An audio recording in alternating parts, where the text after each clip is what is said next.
Welcome back to another episode of Decoded. My name is Jesse, and I'm the writer, director, and narrator for the Lost Codex episodes. And guys, I have been wanting to talk about this episode for a while. And the reason I hesitated there on the intro is because I was going to add another part, but I was like, you know what, it's going to spoil part of the podcast. So, not that the title hasn't spoiled. There was a second, I chose not to. This topic we're going to talk about the Warcraft RPG, and my experiences with that, playing the only D&D tabletop campaign that I've ever done. I've only done one, and it was this story you're going to hear, and this is going to actually cover the course of three podcasts, right? That's a lot. Part one is going to be introduction, meeting the characters, and my thought process in creating this campaign. Part two is I'm going to literally just tell the story of the campaign and all the funny moments that happened. And part three, which won't actually happen until next year, sometime in early 2019, I'm going to have Shadow Chorus. For those of you in the Discord, Shadow Chorus has done a lot in modifying and creating his own kind of Warcraft RPG and updating a lot of it since Blizzard hasn't really done anything with the with their RPG. So I'm going to have Shadow Chorus. He's done so much work. Those of you in the Discord, you'll know he's talked about it. And the amount of effort and work that he's put into it. We're going to have him on part three to talk about sort of what he's created and go from there. I am still a little bit sick, so I apologize for all the coughs. I'm going to lean away from the microphone. There's not a lot of news I want to talk about that's going on this week. I feel that if I talk about the news, there's just going to be a derail on everything, there's a lot of topics on, Heroes of the Storm and store mounts and stuff like that, and the Hive Mind. By the way, we're going to be doing a Hive Mind podcast probably next week. I'm in the process of kind of figuring out who my guests are going to be for that, and we're going to have another Secrets podcast. So get ready for that. Wintervale has started, and there's some new toys, and I believe new models were found, a new Mets and the Reindeer, a new sleigh, stuff like that. And the only other thing I want to talk about before we just dive right into this is the Elixir of Tongues. I've mentioned this on stream before, but the Elixir of Tongues is really, really cool. For those of you who don't know, last week was the Q&A with Blizzard, with Ian and Josh, and they talked a lot about all the problems going on in the community, and I actually think it was a really well done Q&A. I think, for the most part, a couple questions were dodged or deflected, but for the most part, it was good. And one of the problems that happened in 8.1 was the add-on cross roleplay was actually broken. It allowed, and forgive me because I don't know the exact logistics behind it, but allowed you to communicate cross-faction using the communities feature in-game. It allowed role players on the Horde side to talk with the Alliance role players, and lore-wise, there's language barriers, but everyone can speak common. So Horde and Alliance should be able to talk, but for game purposes, they can't.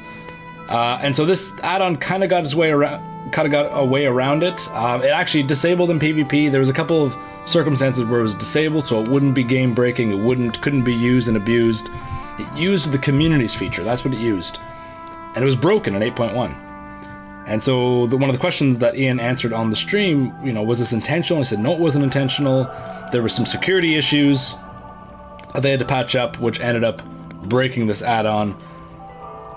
But in addition to that, they don't actually mind the factions communicating, which kind of took me by surprise. Blizzard's kind of been always silent on this issue. So when he then dropped this next bit that they're implementing, and they implemented by the end of the stream, it's called Elixir of Tongues, which allows you to communicate with the opposite faction in-game for an hour. It doesn't work with emotes, but it basically allows you to talk to the Horde if you're Alliance, and allows the Alliance to talk to the Horde, which is huge. For roleplayers who've been wanting cross-faction communication, and the fact that they didn't just put it in a patch. They just hotfixed it in. I think it was Jeremy Fiesel who tweeted that this potion's actually been in game since vanilla, but it never had a purpose or a use. So it's always just been hidden in the files, which makes sense as to why it could have been hotfixed in. But he made a post saying, you know, you've been here a while. Good to see you finally made it to live, buddy. And that's huge for role players. And when we get back to the roleplay podcasts, it's definitely something I want to talk more on, because the fact that Blizzard just hotfixed it at the end of a stream, that's amazing to me. So for those of you who play on roleplay runs and you want to talk to the opposite faction, Elixir of Tongues, you can get it on the Underbelly in Dalaran. And you should go do that. I believe it's on sale for 25 gold or 23 gold, lasts an hour. Fizzy Liver Zapper sells it in the Underbelly. With that said, we are going to dive right into this podcast. As I said, it's going to be a 3-parter series: introduction, the campaign, and then Shadow Course is going to come on for part 3. But let's dive into part 1. So, a couple of years ago, a group of my friends and I were sitting around, and one of them says, like, we're talking about board games and tabletop games, and someone says, like, let's start a D&D group. Let's start one in the Warcraft universe. Now, my ears picked up at Warcraft, but I had zero interest in D&D. This might be heresy. People might get mad at this next part, but I'm not a big fan of board games. Board games that I'm unfamiliar with, and not because I don't know the rules and I'm gonna lose. There's been several times my first time playing a game is I'll pick it up rather easily. I'll still lose, but it's like, okay, easy to understand. But one of the main reasons I don't like board games is because when you open a new board game and you're sitting around with your 5 or 6 friends, you spend an hour and a half reading the instructions and arguing, and then the game doesn't actually end up happening, or the game lasts 20 minutes and it's like 45 minutes of arguing, 10 minutes of gameplay. Never been a big fan of board games that are new to me, which is kind of unfair, because how the hell am I going to get to know board games if I don't play them? But that's just been me. I like watching people play board games. I like seeing the conflicts and friendships almost break and crumble when people argue over gameplay arguments, not rule arguments, but never been my thing. So when they said D&D, I was like, I don't even know what that is. I'm not interested, and I was automatically just zoned out. So they're talking about it, and they're like, Jesse, you gonna join? I'm like, probably not. I'm like, why? This isn't a board game. I said, well, it's a table game. It's the same thing. And they said, no, it's not. Do you even know what D&D is? I said, to be honest, I don't. It was complete ignorance. I knew that there were character sheets involved.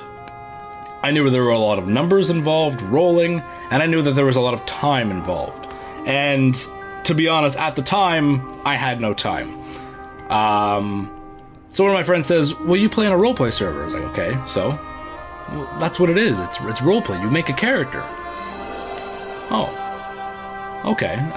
Do you have is there like an engine? He's like, no, there's no 3D avatar. Well, you can. There's websites out there, but for the most part, you design a character on paper, and then you play that character out. You roleplay that character.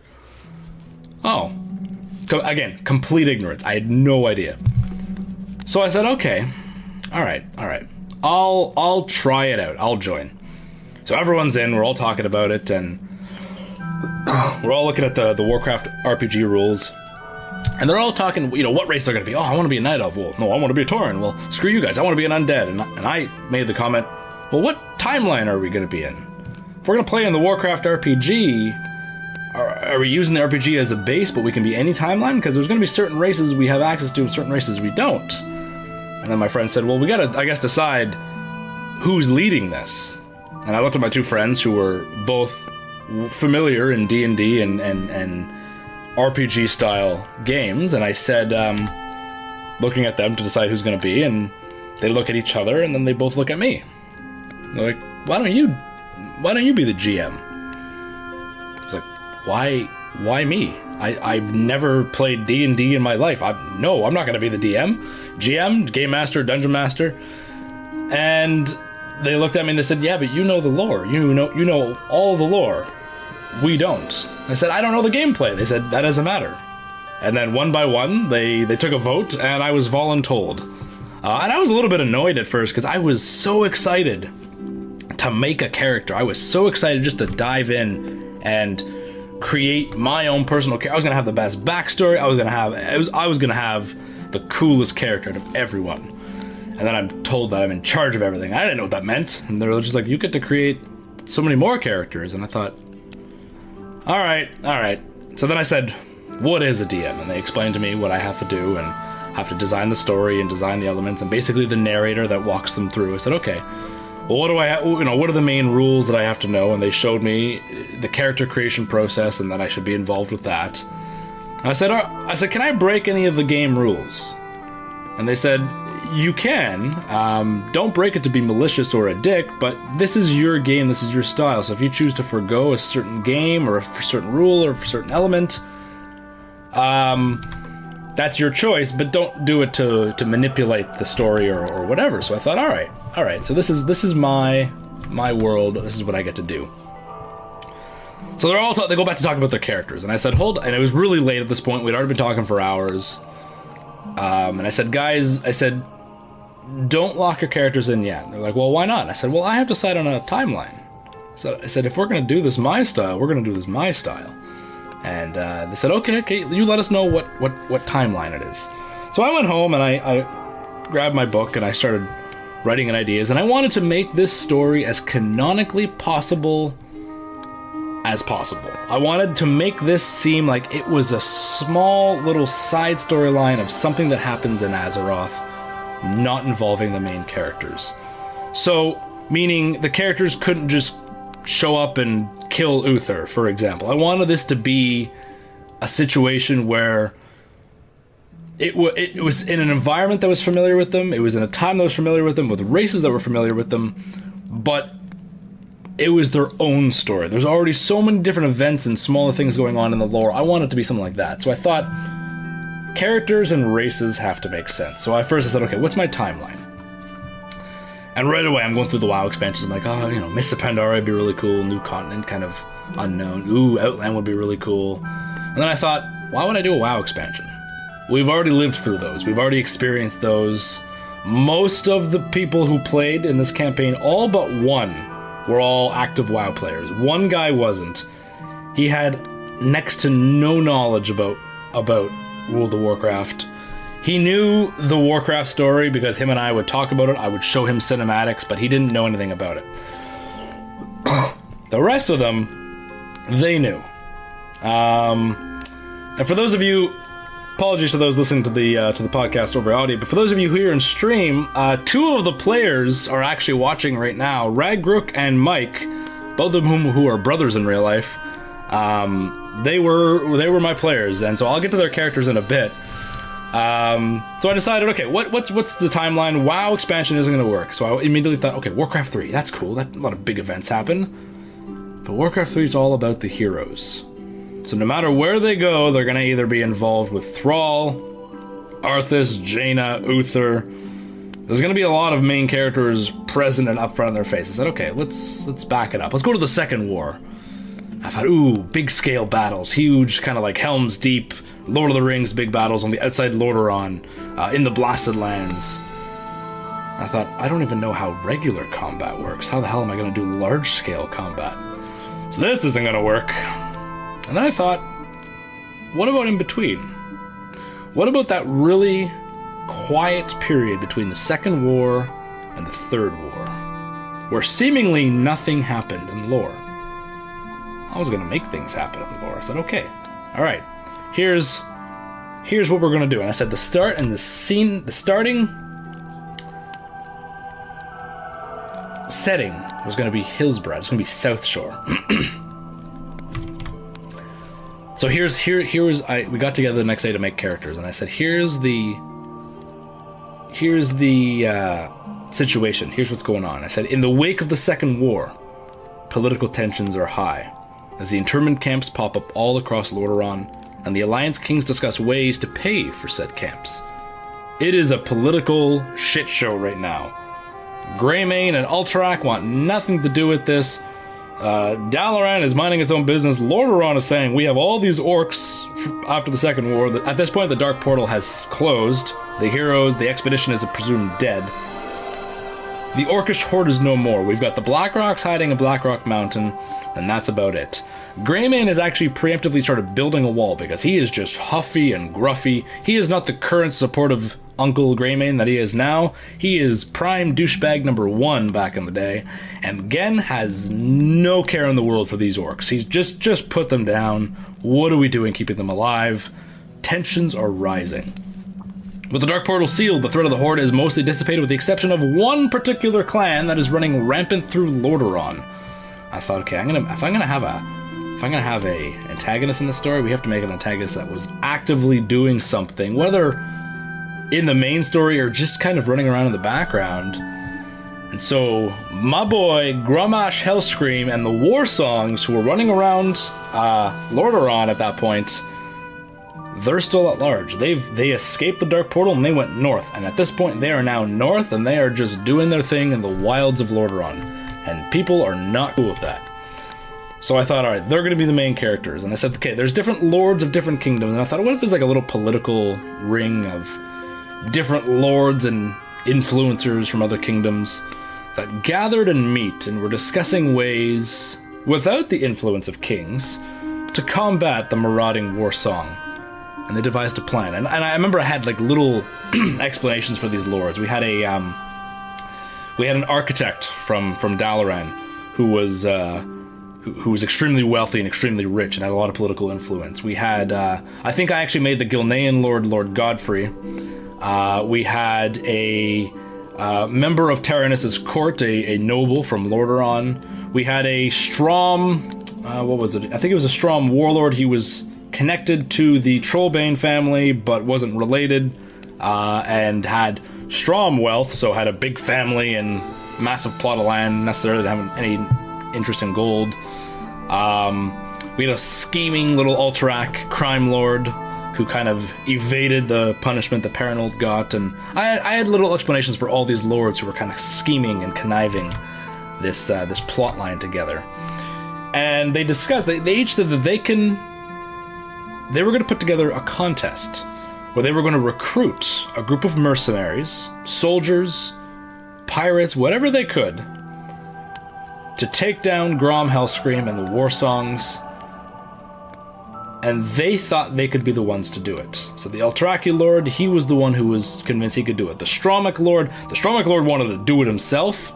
The Lords agreed, no, they had to recruit. And so what they did is they pooled their prizes together as one big thing. So the Stromic Lord offered something, and the Gilnean Lord offered something, and the Lord from Kultiris offered something. They all each offered something, but they also incentivized with their own rewards and weapons and items as well. And they had to pull their strings to gather these heroes together. So the recruiter for one of these lords puts a call to arms in Hillsbrad. Now you're thinking, Hillsbrad, it must be the Lordaeron Lord. No, this actually wasn't the Lordaeron Lord at all. It was the Kultiris Lord. But why didn't the Kultiris Lord recruit from Kultiris? Well, he wanted to recruit from the mainland. He wanted someone who knew the mainland well enough, but he wanted a wide variety of people. And so why go to Capital City, you know, in the heart, you know, sure there's a lot of trade there. Why not go to go somewhere where the other lord isn't? And so he didn't go anywhere near Gilneas, he went to Hillsbrad. And Hillsbrad, Terran Mill, it was an active trading path between the mountains of Alterac, Strom to the east, Silver Pine. So he strategically chose Hillsbrad because it was a place where people often met. And that is where our story begins, in the inn in Hillsbrad, in South Shore. And so the heroes, what my plan was, they were going to be randomly selected. So they weren't supposed, if they chose to have an existing backstory, if they chose to know each other,